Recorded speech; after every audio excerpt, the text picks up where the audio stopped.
এই গীবত যারা করে না কিন্তু শুনতে বড় মজা লাগে। আল্লাহর নবী বলেন, যারা দুনিয়াতে গীবতের কথাগুলো শুনে, শোনার পর তাদের কানের মধ্যে দুইটা শাহাদাত আঙ্গুল ঢুকায় না, এবং যতক্ষণ পর্যন্ত গীবতকারীর মুখের আওয়াজ তার কানের থেকে সরে না, আমার আল্লাহ তাআলা ওই বান্দা যদি তার কান দিয়া গীবতের কথাগুলা শোনে, তাহলে আগুনের মধ্যে গরম সীসাকে গরম কইরা নরম কইরা ওই গীবত শুননেওয়ালা ব্যক্তির কানের মধ্যে ঢালাই করে দেওয়া হবে। আল্লাহর কাছে প্রশ্ন করবে, আল্লাহ আমার কানকে কেন আপনি আগুনের গরম সীসাটা ঢালাই করে দিয়েছেন? আল্লাহ তাআলা তখন জবাব দিবে, রে বান্দা, তুমি তো দুনিয়াতে গীবত শুনতে বড় আরাম পাইতাম, গীবত শুনতে বড় মজা পাইতা। বলে, হুজুর আমি গীবত শুনিও না, করিও না। দেখবেন অনেক মানুষ আছে এলাকার বড় বিশ্বস্ত, তার কাছে যে যেইটা বলে সেটাই তার কাছে ভালো লাগে। এ মা বোনেরা, আপনি কারোর নামে গীবত করেন না, কিন্তু আপনার কাছে আইসা কোন মহিলা তার উমুকের নামে গীবত বলে, একটা কথা বলে, কিন্তু আপনি তার কথা শোনেন কিন্তু তার মতো গীবত করেন না। মনে রাখতে হবে, এই গীবত আপনি শোনার কারণে আল্লাহ তাআলা আপনার কানকে ঢালাই করে দিবে। আর যেই মহিলা যেই পুরুষ অন্যজনের ব্যাপারে আপনার কাছে আইসা গীবত করতে পারে, সে অন্যজনের কাছে যায়া আপনার ব্যাপারে গীবত করবে, এটাই নিশ্চিত, এটাই নিশ্চিত। এজন্য কেউ কারোর ব্যাপারে মন্তব্য করলে খুশি হয়েন না। সে যেমন আপনার কাছে আরেকজনের ব্যাপারে বলে, আবার আরেকজনের কাছে যে আপনার ব্যাপারেও বলবে, এটাই নিশ্চিত। এজন্য আপনার কাছে কারোর ব্যাপারে গীবত করার সুযোগ দিবেন না, কারোর ব্যাপারে মন্তব্য করার সুযোগ দিবেন না। আল্লাহর নবী রাহমাতুল লিল আলামিন নবী আমার বলে, উম্মত শুধু তাই নয়, গীবতকারীর জিহ্বাগুলো হবে 3.5 হাত করে লম্বা, গীবতকারীর জিহ্বাগুলো হবে 3.5 হাত করে লম্বা। আর সামান্য 1 বিঘা জিহ্বার ভার আমরা বহন করতে পারি না। গীবতকারীর যখন জিহ্বাটা 3.5 হাত লম্বা হবে, তার পা যেমন লম্বা, তার পায়ের পরিমাণ লম্বা হয়ে গীবতকারীর জিহ্বাটা মাটির মধ্যে গড়াগড়ি করবে। আরে তখন কবরের মধ্যে অন্যান্য নবীর উম্মতেরা, অন্যান্য ব্যক্তিরা জিজ্ঞাসা করবে, তারা কারা? যাদের জিহ্বাগুলা 3.5 হাত করে এত লম্বা লম্বা। বলে, তারা আর কেউ না, তারা পরনিন্দা করার পর গীবত করনেওয়ালা ব্যক্তি, গীবত করনেওয়ালা ব্যক্তি, গীবত করনেওয়ালা ব্যক্তি। এবার আপনারা বলেন, এমন কঠিন আযাব থেকে বাঁচার জন্য আমাদের সবাইকে গীবত ছাড়া আর দরকার আছে না নাই? আল্লাহুম্মা সাল্লি আলা সাইয়্যিদিনা মুহাম্মাদ নাবিয়ানা মাওলানা মুহাম্মাদ আল্লাহ সাইয়্যিদ নাবিয়ানা।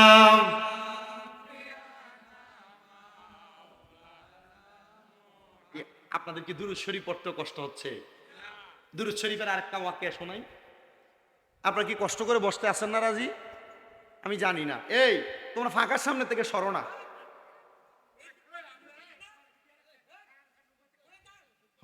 কারণ কালা ওই টর্চ লাইটটা দিয়ে বাড়ি দিলে বুঝবা, ফাঁকাটার সামনে দাঁড়ায় থাক। আচ্ছা, মুরব্বীর রাগারাগির দরকার নাই, কারণ জায়গাটা একটু ছোট, মানুষ কষ্ট করে দাঁড়াইছে। যা হোক, আপনি একটু পাখাটা ছেড়ে দেন, পাখার সামনে দাঁড়ায়েন, যেন মুরব্বীদের কষ্ট না হয়। কারণ আমার আব্বাজিরা যে কষ্ট করে বসে আছে, এটাও বড় মায়ার জিনিস। বহু এলাকার ভিতরে মুরব্বী পাওয়া যায় না, ওয়াজে গেলে কোনোরকম পোলাপান বসে থাকে, কিন্তু আলহামদুলিল্লাহ এলাকার পোলাপানের চাইতে মুরব্বী সমাজ বেশি। বোঝা গেছে এলাকার পোলাপান ফ্রি ফায়ারে আসক্ত বেশি, টিকটকে আসক্ত বেশি। ওয়াজ মাহফিল ভালো লাগে না, ওয়াজ মাহফিল ভালো না লাগুক, এই যে কানের ভিতরে বিভিন্ন গান কনসার্টের আওয়াজ তুমি ঢুকাইতেছ, তুমি মনে করছো শুধু গীবতকারীর কানে ঢালাই হবে না? যারা তাদের কান দ্বারা পরনারীর গলার আওয়াজ শুনে, তাদের কানকেও আগুনের এই গরম এই সীসা ঢালাই করে করে দেওয়া হয়।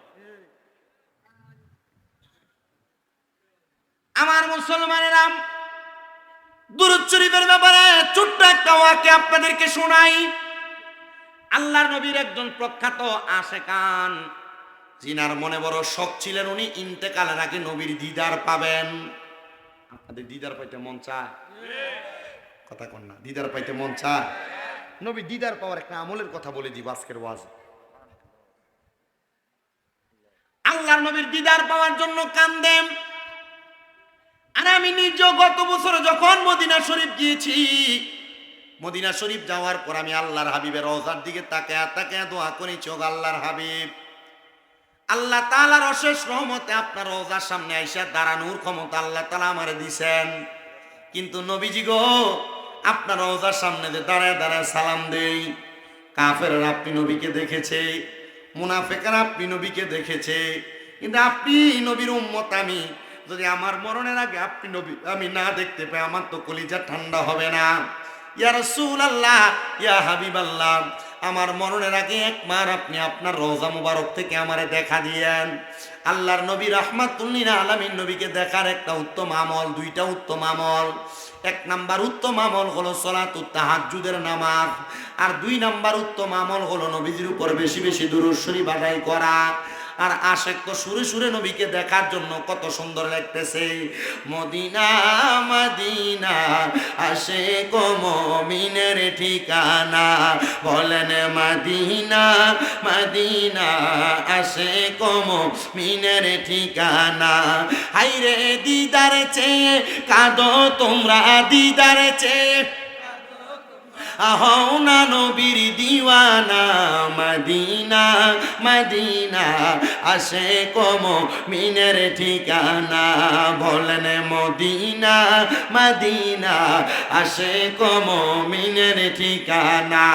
হায়রে জালালউদ্দিন সুয়ুতি ৭৫ বার দেখলো নবীজি, বলেন জালালউদ্দিন ৭৫ বার দেখল নবীজি।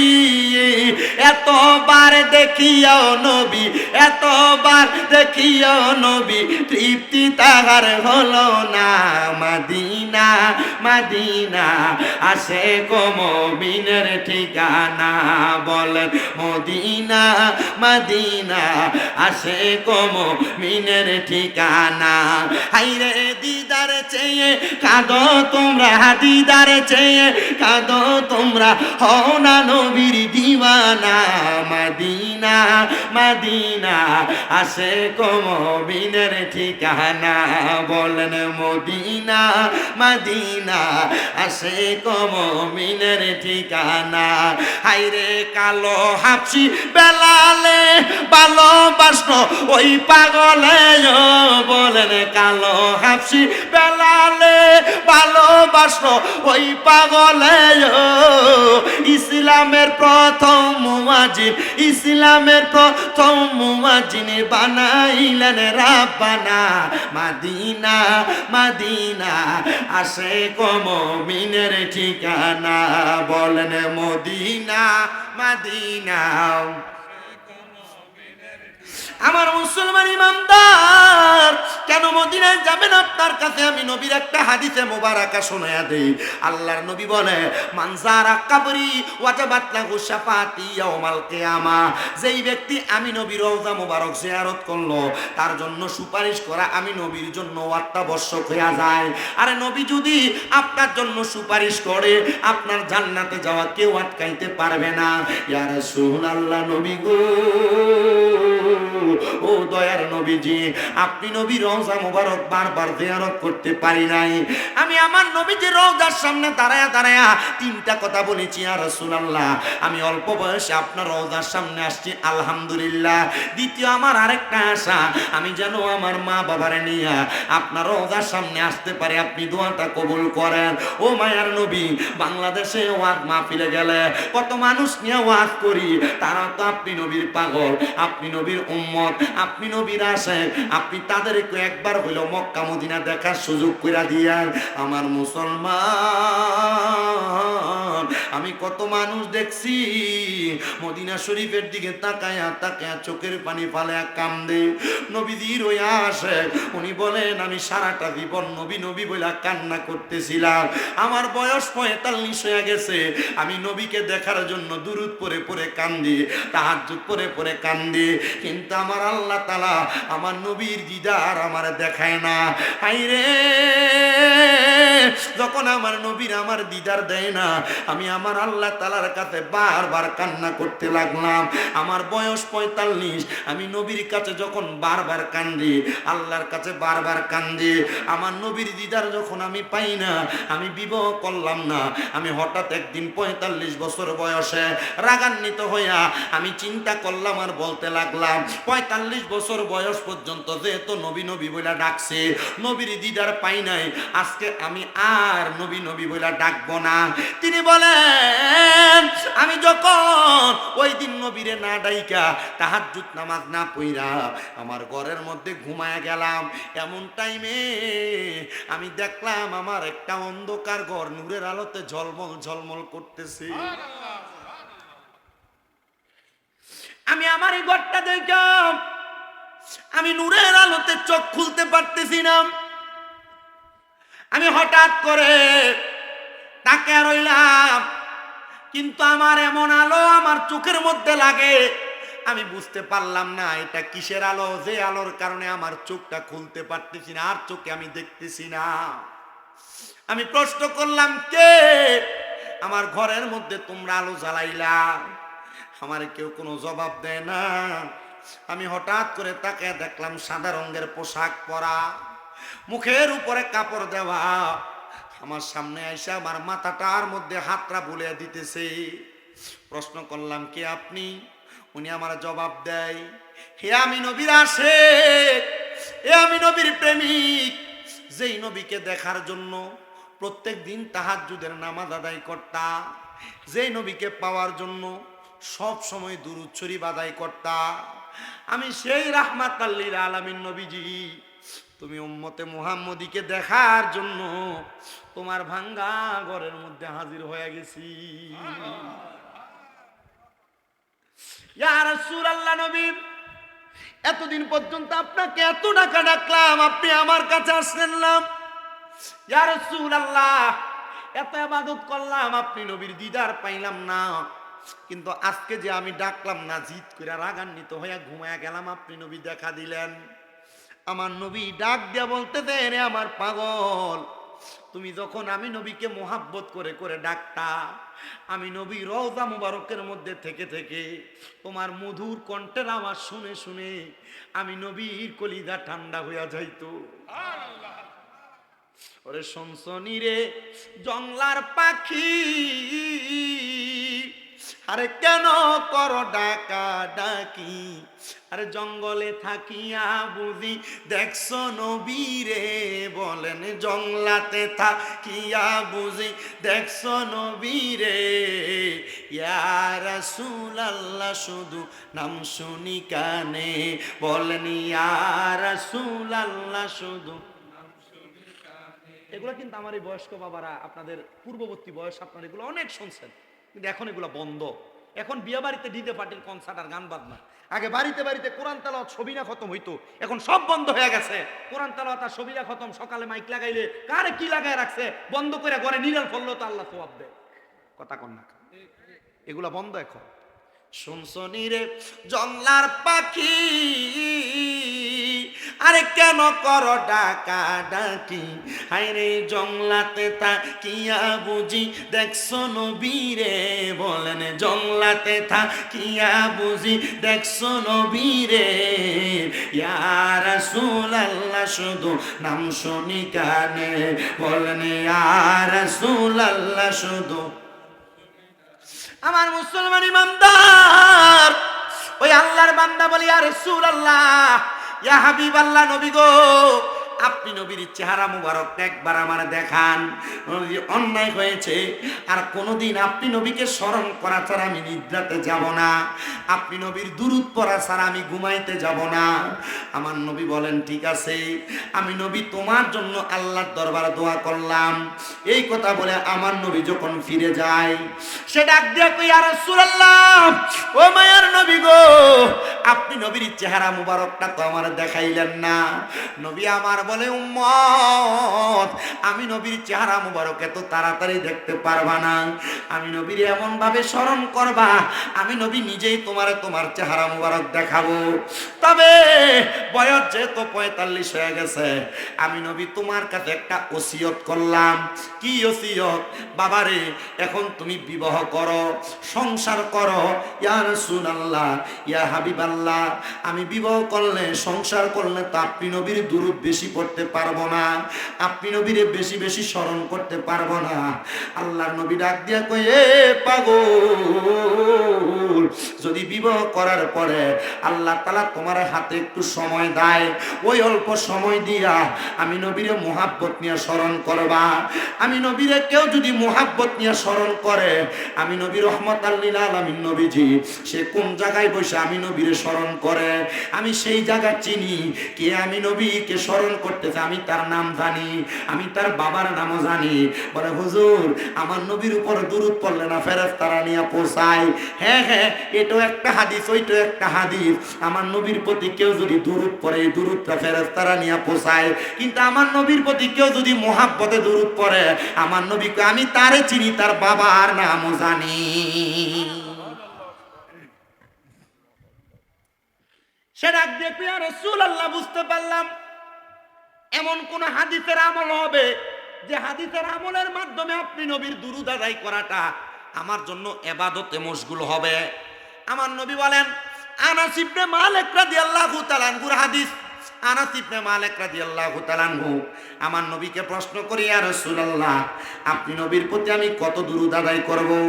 আমার নবী বলেন, তুমি তোমার জীবনটার সময়টাকে যদি তুমি দুনিয়াতে থাকো অবস্থায় দুরূদ আদায় করো। আনাস ইবনে মালিক বলে, ইয়া রাসূলুল্লাহ, আমি সারাটা 24 ঘন্টার সময়কে আমি দুই ভাগে ভাগ করব। এক ভাগ আপনি নবীর উপরে দুরূদ আদায় করব, আর এক ভাগ আমি আমার দুনিয়ার সময় কাটাবো। আল্লাহর নবী বলেন, আলহামদুলিল্লাহ, তবে এর চাইতে বেশি পড়তে পারলে আরো ভালো। ওই সাহাবী আনাস ইবনে মালিক বলি, ইয়া রাসূলুল্লাহ, তাহলে আমি পুরাটা সময়কে 3 ভাগে ভাগ করব। আমি 2টা ভাগ সময় আপনি নবীর প্রতি দুরূদ পড়ব, এক ভাগ সময় আমি আমার দুনিয়ার কাজের জন্য রাখবো। আমার নবী বলে, আলহামদুলিল্লাহ, এর চাইতে বেশি পড়লে আরো ভালো। হযরত আনাস ইবনে মালিক বলি, ইয়া রাসূলুল্লাহ, তাহলে 4 ভাগ কইরা এক ভাগ আপনি নবী আমি দুনিয়ার কাজে কাটাইবো, আর এক ভাগ আপনি নবীর উপর দুরূদ পড়ব। আমার নবী বলে, এ আনাস ইবনে মালিক, আলহামদুলিল্লাহ, তবে আমি নবী ঘোষণা করলাম এর চাইতে বেশি পড়তে পারলে আরো ভালো। আনাস ইবনে মালিক রাদিয়াল্লাহু তাআলা আনহুর হাদিসটাকে নকল করে হযরত আব্দুল্লাহ ইবনে আব্বাস রাদিয়াল্লাহু তাআলা আনহু বলেন, আমি আমার নবীকে বললাম, ইয়া রাসূলুল্লাহ, ইয়া হাবিবাল্লাহ, নবী গো, আমার জীবনের বাড়তি সময়ে যতটুক সময় আমার ব্যতীত খালি থাকবে, আমি প্রত্যেকটা সময় আপনি নবীর উপর দুরূদ শরীফ আদায় করে করে কাটিয়ে দিব। বলেন সুবহানাল্লাহ। এ মুসলমান ইমানদার, ওই ব্যক্তি বলেন, আল্লাহর হাবিবের ইশারা মোতাবেক আমি বিবাহ করলাম। বিবাহ করার পরে আমার একটা সন্তান দুনিয়াতে জন্ম নিল, কিন্তু জন্ম নেওয়ার 2 মাসের মাথায় আমার স্ত্রী ইন্তেকাল করলো। আমি চিন্তা করলাম আমি আরেকটা বিবাহের মধ্যে লিপ্ত হব না। আমি আরেকটা বিবাহে লিপ্ত হইলে আমার এই সন্তান এবং পরবর্তী বিবাহের কারণে আমার পরিবারটা এলোমেলো হবে, এটার কারণে আমার ইবাদতের মধ্যে বিঘ্নতা ঘটবে। ও মুসলমান, আপনারা যারা এখানে মুরব্বীরা বসছেন, অনেকেই আছেন আপনারা স্ত্রী হারায় ফেলছেন, অনেকে চিন্তা করে করে আবার দ্বিতীয় বিবাহ করেছেন।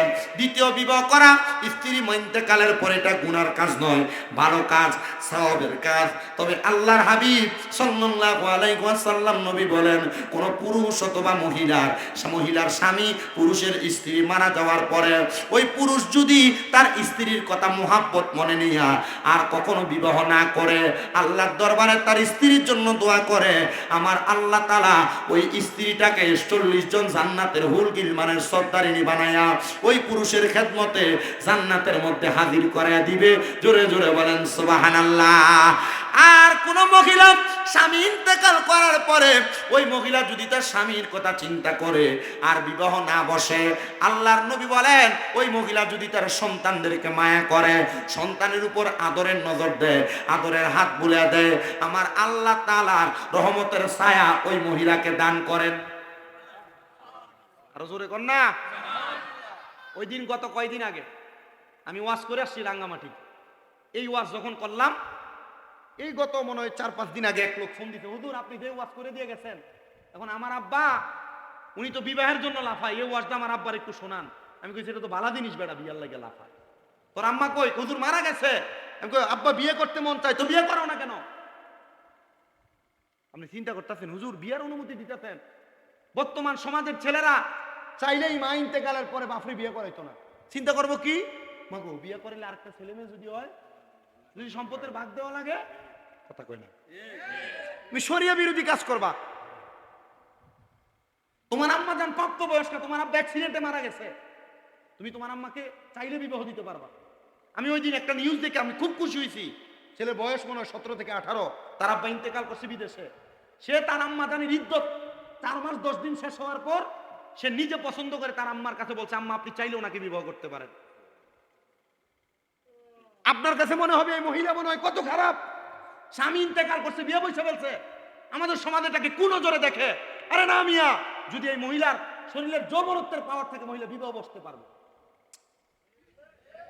আর আপনি কইবেন কি দেখছেন ই বেড়া মরে গেছে, কয়দিন হয়েছে বিয়ে বইয়ে লিছে, কথা কয় না কেন? কয়নি? দেখছো বউ মরে গেছে, 40 দিন যায় না বিয়ে করে ফেলছে, কথা বলেন না কেন?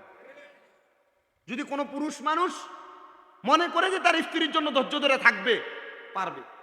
যদি বলে না তার চরিত্রের হেফাজত করতে পারবে না, জিনা ব্যভিচারে লিপ্ত হয়ে যাবে, তাহলে তার জন্য ধৈর্য ধরে থাকার দরকার নাই, তার জন্য বিবাহ করা ফরজ। সরি, দ্বিতীয়বার ওয়াজিব।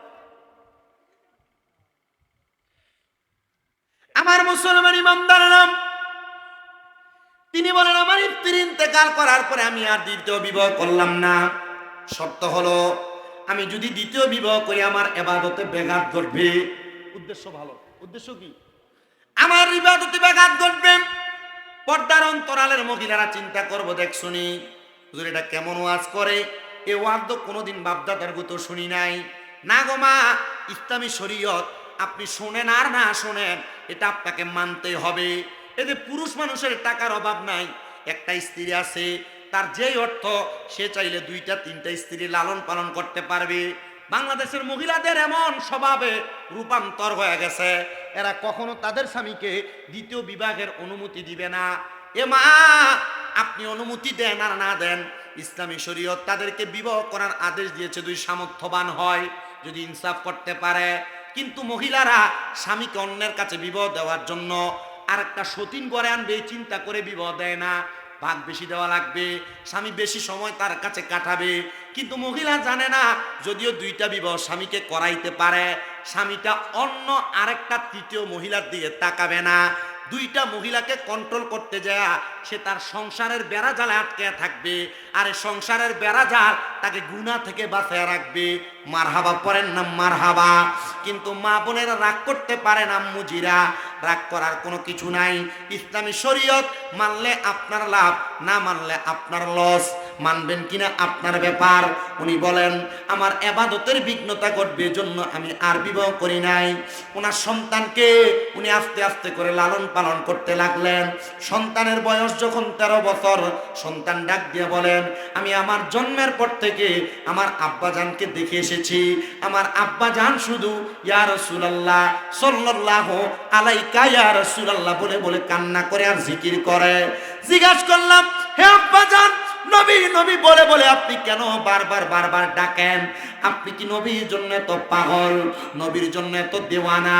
আজকে যে ফরাদাবাদের মানুষ নবীর শানে এত সুন্দর মাহফিল সাজাইলো, কবরবাসীর স্মরণে মাহফিল সাজাইলো, তাদের একটাই উদ্দেশ্য ফরাদাবাদ এলাকার যত মানুষ কবরে, ফরাদাবাদ এলাকার যত মানুষ কবরের বাসিন্দা, তারা যেন মরার পরে কবরে যাওয়ার পরে নবীজির সুপারিশ পায়। কথা কন্যা ঠিক কিনা?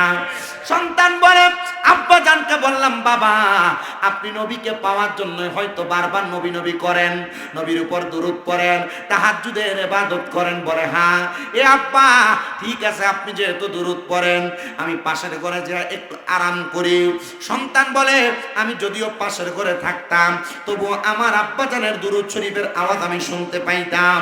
আমি হঠাৎ করে একদিন আমার আব্বাজানকে ইয়া রাসূলুল্লাহ বলে চিৎকার করে উঠতে শুনলাম। আমি দৌড়াইয়া আমার আব্বাজানের কামরার মধ্যে যাইয়া লক্ষ্য করে দেখলাম আমার আব্বাজান ওনার কাপড়গুলো একসাথে একটা গাটুরি করলেন। আমি জিজ্ঞাসা করলাম, ওগো আব্বাজান, আপনি কেন আপনার কাপড়গুলা গাটুরি বাঁধতেছেন? আমার আব্বা আমার জবাব দিয়েছে, আমার রাহমাতুল্লিল আলামিন নবীজি আমার ঘুমের ঘরে স্বপ্নে আমার নবীজি রওজা মুবারকের মধ্যে আমাকে ডাক দিয়েছে। আমার নবীজি রওজা মুবারক দেখার জন্য আমি এই জন্য নবী ইয়া রাসূলুল্লাহ বলে চিৎকার করেছি। বলেন সুবহানাল্লাহ। এ মুসলমান ইমানদার, এ নবীর উম্মতের দল, সন্তান ডাক দিয়া বলে, বাবা আপনি যদি এই এলাকা ত্যাগ করে এখান থেকে মদিনাতে চলে যান, আমি সন্তানকে কার কাছে রেখে যাবেন? আমি সন্তানের দায়িত্ব আপনি কাকে দিয়ে যাবেন? সন্তান এই কথার জবাব যখন বাবা দিতে পারেন না, আব্বা জিজ্ঞাসা করতেছে, হে আমার সন্তান, তুমি আমাকে কি বলতে চাও? একটু ক্লিয়ার করে বলো, খোলাসা করে বলো। সন্তান বলে, বাবা রহমতের নবী আপনাকে ডাক দিয়েছে, আপনি যাওয়ার পর নবী দেখবেন, নবীর রওজা দেখবেন। আব্বাজি আপনি মনে করেছেন আপনি যেমন বাবা, আপনার সন্তান মনে হয় তেমন হয় নাই। ওগো আব্বাজান, আপনি মদিনায় যে নবীর রওজা দেখবেন। আব্বাজি আমার কি মন চায় না গো নবীজি রওজা মুবারক দেখতে? আব্বা নিয়ে জানলা, আমিও আল্লাহ নবীর রওজা দেখতে চাই। সন্তান বলে, আমি আমার আব্বাজানকে সাথে নিয়ে একসাথে রওনা করতে লাগলাম। একদিন, 2 দিন, 3 দিন করে আমরা 12 দিন একটানা হাঁটলাম। হাঁটার পরে আমরা একটা মরুভূমির মধ্যবর্তী জায়গায় পৌঁছাইলাম, কিন্তু এখনো পর্যন্ত আমরা মদিনার নবীর রওজার সামনে যাইতে পারি নাই। মরুভূমির সামনে যখন গেলাম, আমি দেখলাম আমার আব্বাজানের শরীরটা জ্বরে পুড়ে যাইতেছে। আমার আব্বাজান পরবর্তী কদম এক পা যে আগাবে সেই শক্তি আমার আব্বাজানের নাই। আমরা তাবু গাড়াইলাম, আমার আব্বাজানকে আব্বাজানের তাবুতে রাখলাম, আর আমি একটা তাবুতে অবস্থান করলাম। একটানা 3 দিন পর্যন্ত সময় যাইতেছে, কিন্তু আমার আব্বাজানকে তাবুর মধ্যে থাইকা শুধু আমার নবীজির দুরূদ শরীফ ইয়া রাসূলুল্লাহ জপতেছে। আমি বলতে লাগলাম, ওগো আব্বাজান, আপনি যে ইয়া রাসূলুল্লাহ জপতেছেন নবীকে পাওয়ার জন্য, আব্বুজি আপনি বলেন না, আপনি কি আমার নবীজিকে চোখ দিয়ে দেখছেন বা দেখবেন? বলে, দেখার জন্যই তো নবী নবী বলে ডাকি। ও মুসলমান ইমানদার, সন্তান বলে, 3য় দিন রাত্রবেলা যখন আমি ঘুমাইতে গেলাম আমার তাঁবুর মধ্যে, আমার আব্বাজান ওনার তাঁবুর মধ্যে, আমার আব্বাজানের তাঁবু থেকে আমার তাঁবুতে আব্বাজানের দুরুদের আওয়াজ শুনতে পাইতাম। হঠাৎ করে 3য় রাত্রে আমি দেখলাম আমার আব্বাজানের গলার কোনো আওয়াজ আসতেছে না, দুরুদ শরীফের আওয়াজ আমার কানে আসতেছে না। আমি একটু ভয় পেয়ে গেলাম। আমি আমার ঘর থেকে তাঁবু থেকে বের হইয়া আমার আব্বাজানের তাঁবুতে যেয়ে দেখলাম আমার আব্বাজানের শরীরটা একবারে নিস্তেজ, সেজদার মধ্যে পড়ে আছেন। আমি আমার আব্বাজানের পুরাটা শরীরের মধ্যে ধরতে লাগলাম। আমি দেখলাম আমার আব্বাজানের শরীরটা একবারে ঠান্ডা হয়ে আছে। আমি আমার আব্বাজানের ডান দিকে যখন ধরলাম, আমার আব্বাজান কাঁচ হয়ে বাম দিকে পড়ে গেছে। আমি নাকি মুখে হাত দিয়ে দেখলাম আমার আব্বাজান এখান থেকে আর নড়াচড়া করেন না, কোনো নিঃশ্বাস ফেলান না। আমি বুঝতে পারলাম আমার আব্বাজান দুনিয়া থেকে ইন্তেকাল করেছেন। ইন্না লিল্লাহি ওয়া ইন্না ইলাইহি রাজিউন। ও মুসলমান, কোন মুসলমানের ইন্তেকালের খবর শুনলে দোয়াটা পড়বেন। আল্লাহর নবী বলে, কেউ যদি পড়ে তার ইন্তেকালের পরে তার জন্য তার এলাকার মানুষ এমন ভাবে দোয়া করবে, জোরে সরে পড়েন। তাদের মা বাবার জন্য দোয়া চাই।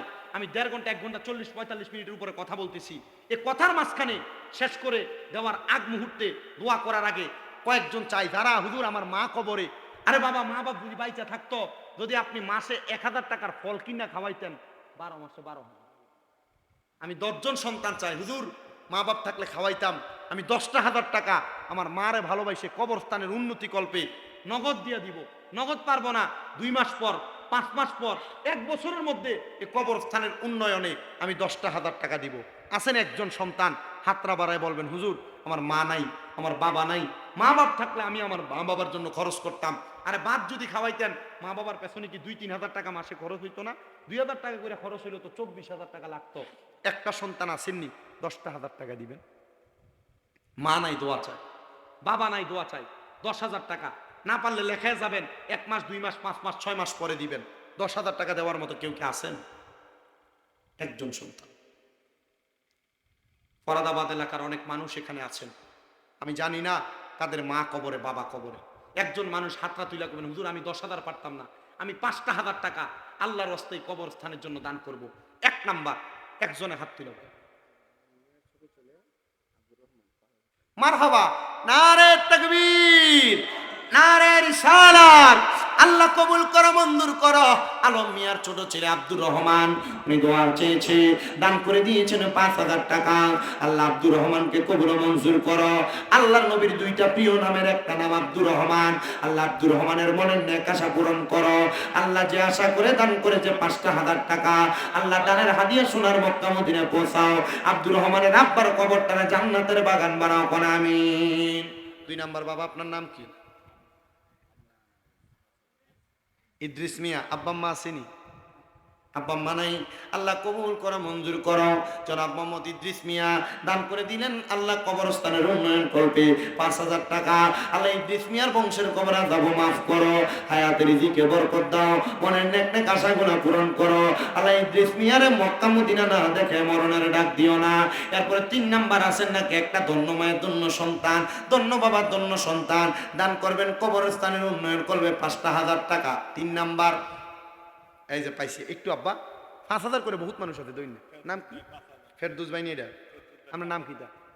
হ্যাঁ, দুলাল মিয়া। আল্লাহ কবুল করো, মঞ্জুর করো। আচ্ছা 2 জন আছে। আল্লাহ দুলাল মিয়া তোমার বান্দা দান করে 5,000 টাকা। আল্লাহ দুলাল মিয়ার বংশের কবর আযাব মাফ করো। ফেরদৌস মিয়া কোনটাও? ফেরদৌস মিয়া, উনি দান করে 5,000 টাকা। আল্লাহ দুলাল মিয়া এবং ফেরদৌস মিয়ার কবর মঞ্জুর করো, বংশের কবর আযাব মাফ করো। ভাই দেখছো নি, আল্লাহ কবর মঞ্জুর করো।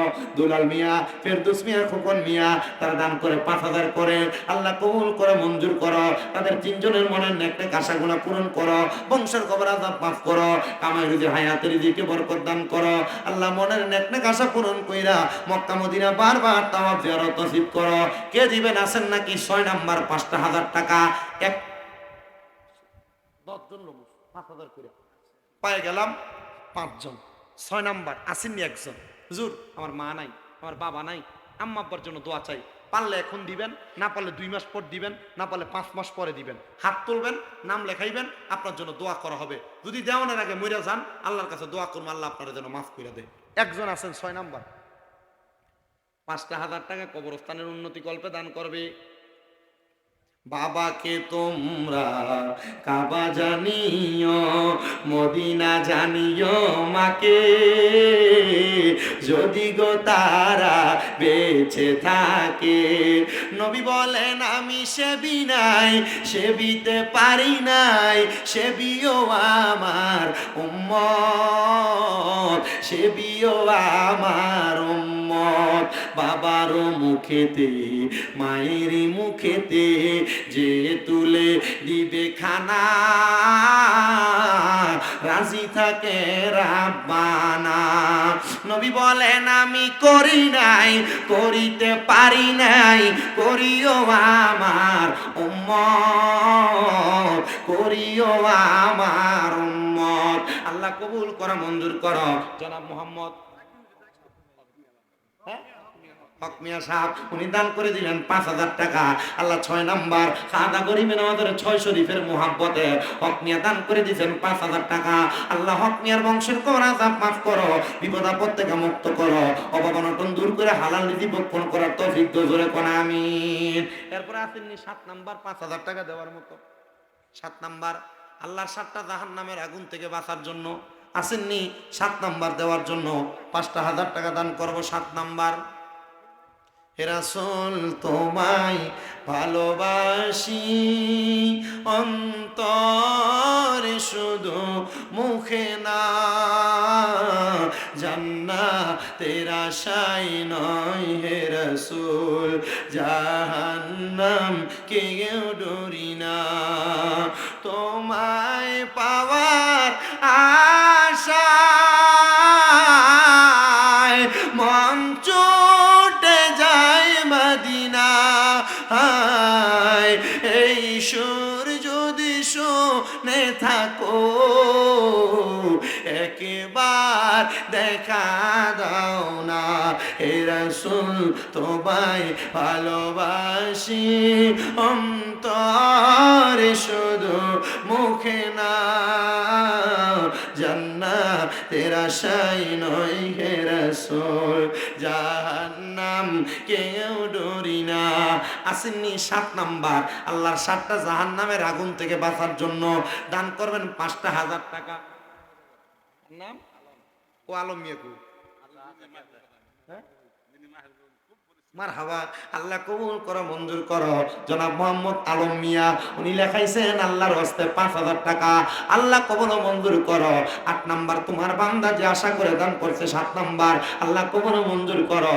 আল্লাহর জান্নাত 8টা 8 নাম্বারে আসেননি আল্লাহর 8টা জান্নাতে মোহাব্বত কইরা 5,000 টাকা দিবেন। 8 নাম্বারে আসেননি কোন ধন্য মা ধন্য সন্তান ধন্য বাবা ধন্য সন্তান বলে হুজুর আমার পুত্রা বিদেশ থাকে আমার ছেলেটা বিদেশ থাকে নাতিরা বিদেশ থাকে আমি 5,000 টাকা দান করবো। 8 নাম্বার মারহাবা বড় ভাই নাম একটু পানি খাবেন নাম কি সেন্টু মিয়া আল্লাহ কবুল ও মঞ্জুর করো। জনাব সেন্টু মিয়া সাহেব উনি দান করে দিলেন 5,000 টাকা আল্লাহ ওনার মনের নেক নেক মাকসুদ গুলো পূরণ করো আশা পূরণ করো। আল্লাহ তোমার বান্দা যে আশা করে দান করে আশা পূরণ করো বংশের কবর আযাব মাফ করো হায়াতের দিকে বরকত দান করো। আল্লাহ সেন্টু মিয়ার দান তুমি কবুল ও মঞ্জুর করো। এরপর আসেন নাকি আরেকজন বলে হুজুর আমি 9 নাম্বার 5,000 টাকা দিব। 10 জন মানুষ আল্লাহর নবী কয় আশারায়ে মুবাশশারা 10 জন আমি নবী দুনিয়াতে 10 জন ব্যক্তিকে জান্নাতি ঘোষণা করছি এর মধ্যে 10 জনের একজন হবে 9 নাম্বারে 5,000 দিবেন। শেষ কালেকশন বাবারে মাহফিল শেষ কালেকশন আমি না করতেছি আমি মুসাফির মানুষ দোয়া করে দিয়ে যাব এরপর দিতে পারবেন মুসাফিরের দোয়া আল্লাহ কখন কবুল করে এটা ঠিক নাই কবুল করতেও পারে নাও করতে পারে। 9 নাম্বার একটা মানুষ 5,000 টাকা দেয়।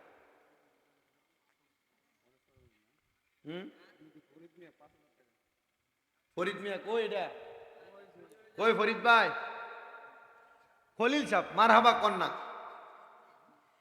আল্লাহ তোমার বান্দা খলিল মিয়া বাড়ি কই ফরাদাবাদ নিবাসী দান করে দিয়েছেন 5,000 টাকা আল্লাহ কবুল করা মঞ্জুর করো। কোন বাড়ি খলিল মিয়া কোন বাড়ি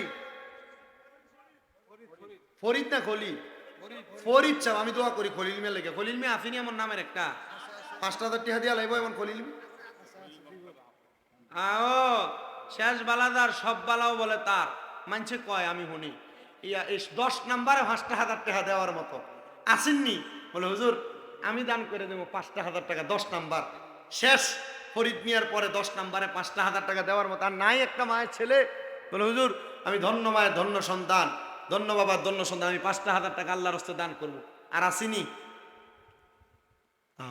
আমরা মনে আমার বাইর যেতেন দিতেন না 5,000 শেষ আসেনি একটা মানুষ।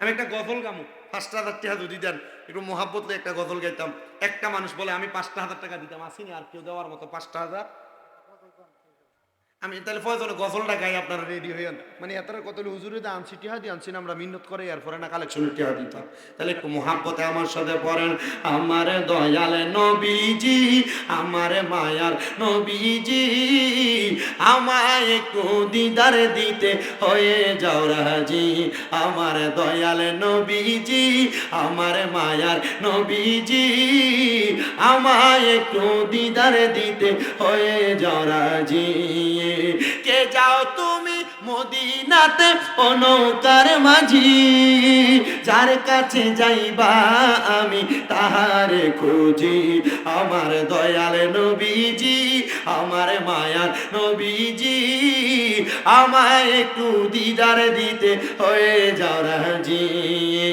আমায় একটু দিদার দিতে হয়ে যাও রাজি। নবীর দিদার পাওয়ার আশায় 10 নাম্বারে একজন মানুষ 5,000 টাকা দান করবেন আসেননি সময় দিলাম 2 মাস 5 মাস পরে দেন 1 বছর লাগাই দেন 5,000 টাকা আল্লাহর রাস্তায় এই কবরস্থান